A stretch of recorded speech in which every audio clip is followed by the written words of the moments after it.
la CAD est une association nationale qui a vocation à accompagner la réflexion sur l'aménagement et l'urbanisme à l'échelle nationale. On s'investit sur des questions de fond et dans l'objectif aussi de faire rencontrer les différents professionnels et les différents points de vue sur des grandes questions d'aménagement et d'urbanisme. Donc cette question des temps, elle intervient naturellement dans les réflexions de la CAD depuis maintenant plus d'1 an et qui s'est structurée et organisée avec plusieurs événements, des recherches avec des sociologues par exemple, des débats, des rédactions d'articles. Et aujourd'hui, cette soirée vient un petit peu clore un grand temps, mais aussi être un élément contributif en fait, à ce débat. On est réunis ce soir et le thème de la soirée, c'est le temps de l'urgence versus l'urgence des temps.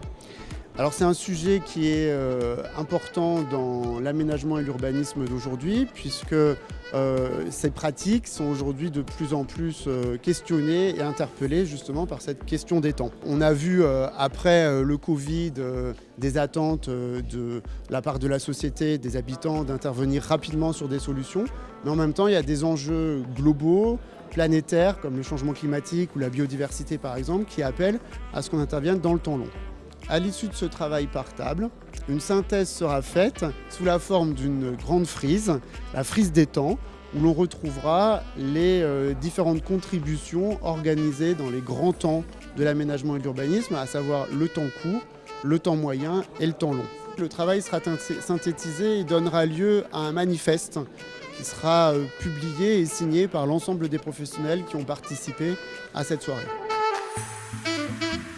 On a beaucoup parlé de temps de procédure et de temps réglementaire. Là encore, c'est quand même des garde-fous pour nous éviter de faire n'importe quoi, mais c'est vrai qu'il y a certains moments, et on l'a vu avec les Jeux Olympiques, et on l'a vu avec finalement, alors est-ce qu'on l'a vu ou est-ce qu'on l'a pas vu avec le Covid, finalement on arrive à passer outre et à aboutir à des résultats beaucoup plus intéressants, beaucoup plus rapidement. Ouais.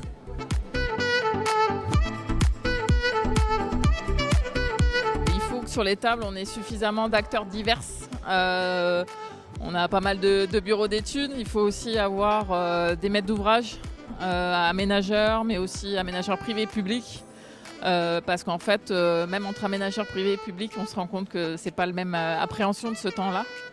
Mais voilà, ça permet de discuter et de voir aussi, de se rendre compte d'un certain nombre de contradictions en fait. Pour moi, l'urgence, c'était vraiment la question de l'urgence climatique. La manière dont on s'y prend, nous, dans notre métier, pour répondre à cette question-là. Et en fait, ce que je réalise, c'est que finalement, il y a pas mal d'autres questions. En fait, une question que j'avais jamais vu venir, c'était la question, par exemple, de travailler dans l'urgence, qui est devenue finalement aujourd'hui quasiment une norme. Et effectivement, il y a une nécessité de travailler dans l'urgence à cause de la question climatique, mais il y a aussi une nécessité de prendre son temps.